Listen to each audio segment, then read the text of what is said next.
जय श्री जगन्नाथ नमस्कार सकाळर जनभिजन आपण मानक जनाऊँगी हार्दिक अभिनंदन। आसतु किसी गुरुत्वपूर्ण घटना किसी दुर्घटना पर नजर रखा पूर्वर ओडिशा रे कौन रही पाणीपागर खबर आसतु पूरा भिजुआल सहित देखिनवा। आज 27 तारीख शुक्रवार कौन रही सकाळर पाणीपागर खबर पूरा भिजुआल पुरे खबर पुरे नजर पकईनवा। दर्शक बंधु ओडिशार पिछा छाड़ुनी विपद पर विपद किंतु एभली एक परिस्थिति रे पुणी एक लघुचाप जनित वर्षा को नहीं सतर्क सूचना जारी करिछि भारतीय पाणीपाग विभाग। भारतीय पाणीपाग विभाग जो आकलन मध्य करिछि ओडिशा रे वर्तमान रहिछि यार विपद संकेत पर रहिछि किंतु सबुठारु बड़ लघुचाप सृष्टि होता बेले सक्रिय होता बेले प्रत्येक जिले में मध्य रही लघुचाप जनित वर्षा।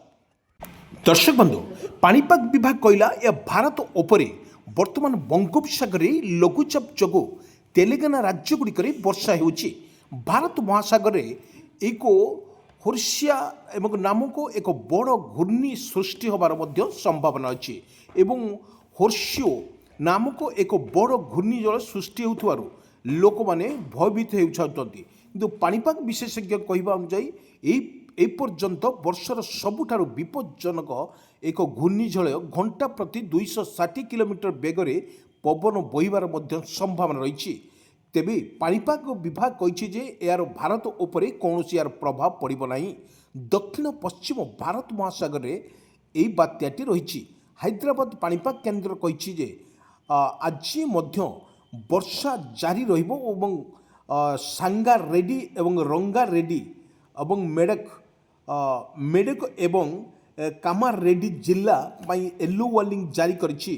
घड़घड़ी एवं बिजुली सहित मध्यम धरणर वर्षार मध्य संभावना रही। एई पाणीपाग खबर अनुसार वर्तमान जहाँ रही आपको आमे कहि रखुछु संभावना रही किंतु गत 2 दिन मध्य हैदराबाद रे पाग बहुत ठंडा रोची किंतु आकाश मेघुआ रोची। पाणीपाग विभाग कहिछि जे आज मध्य समान भाग जारी रहिबो सेमाने यह मध्य सतर्क करिछि एवं किछि दिन धरी ओडिशा रे प्रबल वर्षा को नहीं मध्य सतर्क सूचना जारी करितला किंतु एभली एक परिस्थिति रे ओडिशा रे अनेक जिल्ला रे मध्य वर्षा सहित बिजुली घड़घड़ी सहित वर्षार मध्य संभावना रही किंतु एही रहिबा और सेमानक मध्य को सतर्क करा जायछि।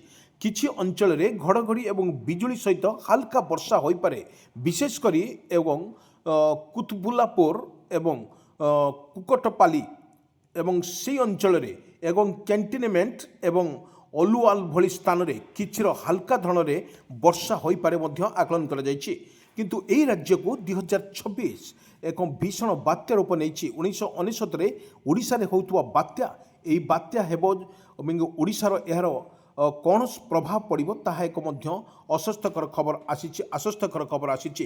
दर्शक बंधु आम भिजुआल माध्यम किसी स्पष्ट चित्र देखाऊँ जो चित्र ओडिशा रे प्रबल वर्षा को नहीं मध्य सतर्क सूचना जारी करिछि भारतीय पाणीपाग विभाग।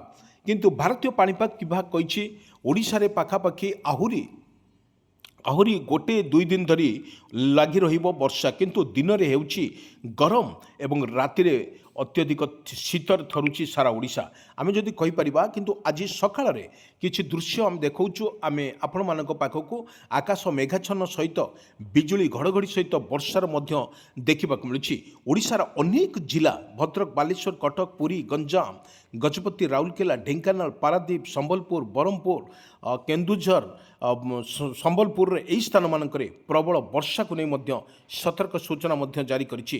किछि दिन पूर्व वर्तमान 1 दिन पूर्व भुवनेश्वर रे कालबैशाखी वर्षार तांडव लीला ओडिशा उपरे थिला। याकु नहीं वर्तमान भारतीय पाणीपाग तार पूर्वान करिछि ओडिशा रे पाखापाखि आहुरी 1 ରୁ 2 दिन धरी वर्षा ओडिशा पर लगी रहियो बोली जहाँ आकलन करिछि आंचलिक पाणीपाग विभाग। दर्शक बंधु आमे किछि विजरे आमे आपण मानक पाखरे स्पष्ट चित्र देखंतु किपरि भाबरे ओडिशा रे रहिछि वर्षा रही वर्षा सहित बिजुली घड़घड़ी सहित वर्षार मध्य देखा मिलूँ।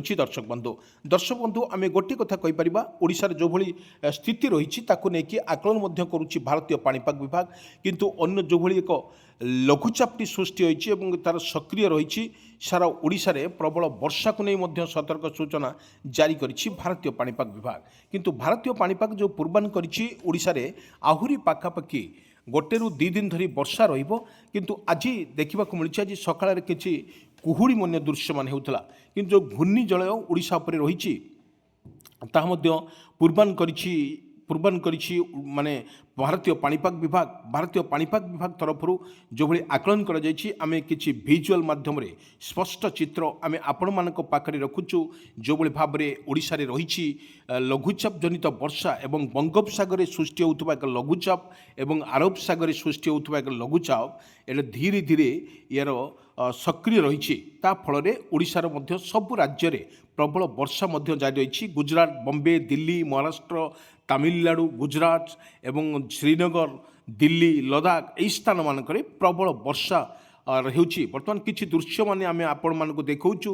ଯେଉଁ ଆଜି ଯେଉଁ ସକାଳର କିଛି ଦୃଶ୍ୟ ଯେଉଁ ସାମ୍ନାକୁ ଆଣିଥିଲୁ, ଯେଉଁ ଦୃଶ୍ୟ ଆମେ ଦେଖାଉଛୁ କିଛି କୁହୁଡ଼ିର ଦୃଶ୍ୟ, ଯେଉଁଠି ପ୍ରତ୍ୟେକ ଜିଲ୍ଲାରେ ମଧ୍ୟ କୁହୁଡ଼ି ରହିଛି। କାରଣ ଆଗକୁ ଆସୁଛି ହୋଲି ପର୍ବ।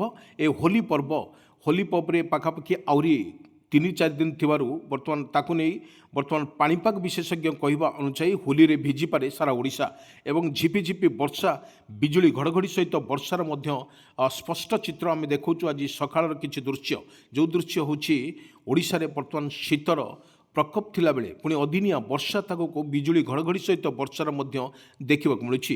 କିନ୍ତୁ ଓଡ଼ିଶାରେ ଅନେକ ଜିଲ୍ଲାରେ ଯେଉଁ ରହିଛି ଆଜି ସକାଳର ଯେଉଁ ପ୍ରସ୍ତୁତ କରିଛି ତାହା ମଧ୍ୟ ଆମେ ସ୍ପଷ୍ଟ ଚିତ୍ର ଦେଖାଉଛୁ କିପରି ଆକାଶ ରଙ୍ଗ ରହିଛି ଏବଂ ତାହାର ମଧ୍ୟ ସ୍ପଷ୍ଟ ଚିତ୍ର ଆମେ ଦେଖାଉଛୁ। ଘଡ଼ଘଡ଼ି ସହିତ ବିଜୁଳି ଘଡ଼ଘଡ଼ି ଏବଂ ଦେଖାଉଛୁ ଆମେ ବିଜୁ ମାରିଥିବା ଦୃଶ୍ୟ ଆମେ ଦେଖିଥିଲୁ। ଅନେକ ଜିଲ୍ଲାରେ ମଧ୍ୟ ଏଭଳି ଘଟଣା ଘଟିଛି ଏବଂ ଯେଉଁଠି କାଳବୈଶାଖୀର ଭୟ, କାରଣ ଓଡ଼ିଶାରେ ପାଖାପାଖି ଆମେ ଆଉ ଗୋଟିଏ ଦିନ ପରେ ଆଜି ଯେଉଁ 27 ତାରିଖ ଆଉ ଗୋଟିଏ ଦିନ ପରେ ଫେବୃଆରୀରେ ଯେତେବେଳେ ବିଦାୟ ନେବ, ମାର୍ଚ୍ଚ ମାସ ଯେତେବେଳେ ଓଡ଼ିଶା ଉପରେ ରହିବ ସେତେବେଳେ କାଳବୈଶାଖୀ ମାର୍ଚ୍ଚ, ଏପ୍ରିଲ ଓ ମେ ଏ 3 ମାସକୁ ନେଇ ସରକାରଙ୍କ ତରଫରୁ ମଧ୍ୟ ଜୋରଦାର ପ୍ରସ୍ତୁତ ମଧ୍ୟ କରାଯାଇଛି ଏବଂ ସେଥିମଧ୍ୟରୁ ଓଡ଼ିଶାର ଅନେକ ଜିଲ୍ଲାରେ ବର୍ତ୍ତମାନ ଦେଖିବାକୁ ମିଳୁଛି ବର୍ଷା ବିଜୁଳି ଘଡ଼ଘଡ଼ି ସହିତ ବର୍ଷାର ମଧ୍ୟ ଦେଖିବାକୁ ମିଳୁଛି। ଓଡ଼ିଶାର ଅନେକ ଜିଲ୍ଲା ଆମେ ଯଦି କହିପାରିବା ଢେଙ୍କାନାଳ, ପାରାଦୀପ, ସମ୍ବଲପୁର, ବରହମପୁର, କନ୍ଧମାଳ ଏବଂ ଫୁଲବାଣୀ ଏହି ସ୍ଥାନମାନଙ୍କରେ ଅତି ପ୍ରବଳ ବର୍ଷାକୁ ନେଇ ମଧ୍ୟ ସତର୍କ ସୂଚନା ଜାରି କରିଛି ଆଞ୍ଚଳିକ ପାଣିପାଗ ବିଭାଗ। କିନ୍ତୁ ଯେଉଁ କନ୍ଧମାଳ କଥା ଯଦି କହିପାରିବା, କନ୍ଧମାଳ ଏବଂ ଫୁଲବାଣୀରେ ଯେଉଁଭଳି ରହିଛି ତାହାର ସ୍ଥିତି ରହିଛି ଓଡ଼ିଶାରେ, ଆକୁ ନେଇ ଭାରତୀୟ ପାଣିପାଗ ତାର ପୂର୍ବାନ ମଧ୍ୟ କରିଛି। କିନ୍ତୁ ଅନେକ ଜିଲ୍ଲା ବର୍ତ୍ତମାନ ରହିଛି ଶୀତର ପ୍ରକୋପ ରହିଛି। କିନ୍ତୁ ରାତିରେ ଯେତେବେଳେ ଦିନର ମାନେ ଯେଉଁ ଗ୍ରୀଷ୍ମ ପ୍ରଭାବ ଜାରି ହେଉଛି କିନ୍ତୁ ଖରା ପ୍ରବଳ ରହୁଛି, କିନ୍ତୁ ରାତି ବେଳକୁ ମଧ୍ୟ ଶୀତର ପ୍ରକୋପ ଟିକେ ଅଧିକା ରହୁଛି। କାରଣ ଆମେ ଦେଖୁଥିଲୁ କିଛି ଦୃଶ୍ୟ, ଲୋକମାନଙ୍କ ଠାରୁ କିଛି ମତାମତ ନେଇଥିଲୁ ଏବଂ ଯେଉଁଭଳି ଶୀତ ଦେଖା ଦେଇଥିଲା ଏବଂ ଶୀତର ମାନେ ସନ୍ଧ୍ୟାବେଳେ ଲୋକମାନଙ୍କର ଶୀତ ବସ୍ତ୍ର ମଧ୍ୟ ବାହାରୁ ନାହିଁ ଦେହରୁ, ଏତେ ଜୋର ମଧ୍ୟ ଶୀତ ଲାଗୁଛି। ଏହି ଶୀତକୁ ନେଇକି ବର୍ତ୍ତମାନ ଭାରତୀୟ ପାଣିପାଗ ତାର ପୂର୍ବାନ କରିଛି ଓଡ଼ିଶାରେ ପାଖାପାଖି ଆହୁରି 2 ଦିନ ଧରି ଓଡ଼ିଶାରେ ବର୍ଷା ହେବ ବୋଲି ମଧ୍ୟ ଆକଳନ କରୁଛି ଭାରତୀୟ ପାଣିପାଗ ବିଭାଗ। କିନ୍ତୁ ଭାରତୀୟ ପାଣିପାଗ ଯେଉଁ ଆକଳନ କରିଛି, ଯେଉଁଭଳି ଗୋଟେ ଆସୁଛି ଏକ ଲଘୁଚାପ, এই লঘুচাপরে ওড়িশার ইয়ার স্থিতি କ'ଣ ରହିବ, କିନ୍ତୁ ପାଣିପାଗ ବିଭାଗ କହିଛି ଯେ ଭାରତ ଉପରେ କୌଣସି ଏହାର ପ୍ରଭାବ ପଡ଼ିବ ନାହିଁ। କିନ୍ତୁ ସବୁଠାରୁ ଏହି ମାସରେ ଏହି ବର୍ଷର ସବୁଠାରୁ ହୋଇଛି ବର୍ତ୍ତମାନ ବଙ୍ଗୋପସାଗରରେ ଲଘୁଚାପ ଯୋଗୁଁ କିନ୍ତୁ ତେଲେଙ୍ଗାନା ରାଜ୍ୟ ଗୁଡ଼ିକରୁ ବର୍ଷା ସହିତ ବର୍ଷା ହେଉଛି ବୋଲି ମଧ୍ୟ ଆକଳନ କରାଯାଉଛି। ଏହି ଲୋକମାନଙ୍କର କିଛି ଭୟଭୀତ ଅଛନ୍ତି। କିନ୍ତୁ 1999 ମସିହାରେ ଯେଉଁଭଳି ଏକ ବାତ୍ୟା ରୂପ ନେଇଥିଲା ଓଡ଼ିଶା ଉପରେ ଏହାର ପ୍ରଭାବ ପଡ଼ିଥିଲା ଏବଂ ଅନ୍ୟ ଅନେକ କ୍ଷୟକ୍ଷତି ହୋଇଥିଲା ପରେ ସବୁ ଜିନିଷ ଗୁଡ଼ିକ ସବୁ ନଷ୍ଟ ହୋଇଥିଲା। କିନ୍ତୁ ଏଭଳି ଏକ ପରିସ୍ଥିତିରେ ଆଉ ଏକ ଲଘୁଚାପ ସୃଷ୍ଟି ହେଉଛି ବଙ୍ଗୋପସାଗରରେ।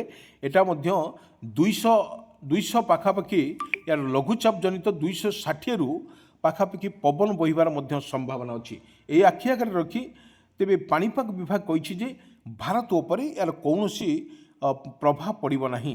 କିନ୍ତୁ ଯଦି ନ ପଡ଼େ ତାହେଲେ ଦକ୍ଷିଣ ପଶ୍ଚିମ ଭାରତ ମହାସାଗରରେ ଏ ହେଉଛି ବାତ୍ୟାଟି ରହିଛି। ଆମେ ଆପଣମାନେ କହୁଛୁ ଭାରତ ମହାସାଗରରେ ଏ ବାତ୍ୟାଟି ରୂପଟି ନେଇ ସାରିଛି। କିନ୍ତୁ ହାଇଦ୍ରାବାଦ ପାଣିପାଗ କେନ୍ଦ୍ର ଯେଉଁ କହିଛି, ଆକଳନ କରିଛି ବର୍ଷା ପାଖାପାଖି ଜାରି ରହିବ ବୋଲି ମଧ୍ୟ ଆକଳନ କରିଛି। কিন্তু এগুড়িକୁ ବିଜୁଳି ସହିତ ଘଡ଼ଘଡ଼ି ସହିତ ଅନେକ ଜିଲ୍ଲାରେ ମଧ୍ୟ ଲାଗି ରହିବ। ଆପଣଙ୍କୁ ଲାଇଭ୍ ଭିଜୁଆଲ୍ ମାଧ୍ୟମରେ ସ୍ପଷ୍ଟ ଚିତ୍ର ଆମେ ଆପଣମାନଙ୍କ ପାଖରେ ରଖୁଛୁ ଦର୍ଶକ ବନ୍ଧୁ। ଏଭଳି ହେଉଛି ଓଡ଼ିଶାରେ ରହିଛି ବର୍ଷା, କିନ୍ତୁ ଓଡ଼ିଶାରେ ବର୍ଷାର ଭୟ ନାହିଁ, କିନ୍ତୁ ତାହା ମଧ୍ୟ ଅଦିନିଆ ବର୍ଷା ଯଦି ହୁଏ ତାହେଲେ ରବି ଫସଲ ଗୁଡ଼ିକ ନଷ୍ଟ ହେବ ବୋଲି ଆକଳନ କରିଛି କୃଷି ବିଭାଗ।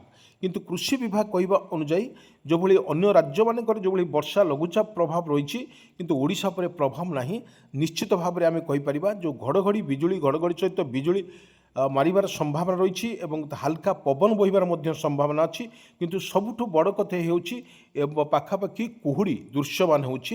ଓଡ଼ିଶାର ପ୍ରତ୍ୟେକ ଜିଲ୍ଲାରେ ସକାଳୁ ସକାଳୁ କୁହୁଡ଼ି ଦୃଶ୍ୟମାନ ହେଉଥିବାର ଦୃଶ୍ୟ ନଜିରକୁ ଆସିଛି ଏବଂ ସେଥିମଧ୍ୟରୁ ଏଭଳି ନେଇ ସଚେତନ କରିଛି ପ୍ରଶାସନ ଏବଂ ପରିବହନ ପକ୍ଷରୁ ମଧ୍ୟ ସଚେତନ କରାଯାଇଛି।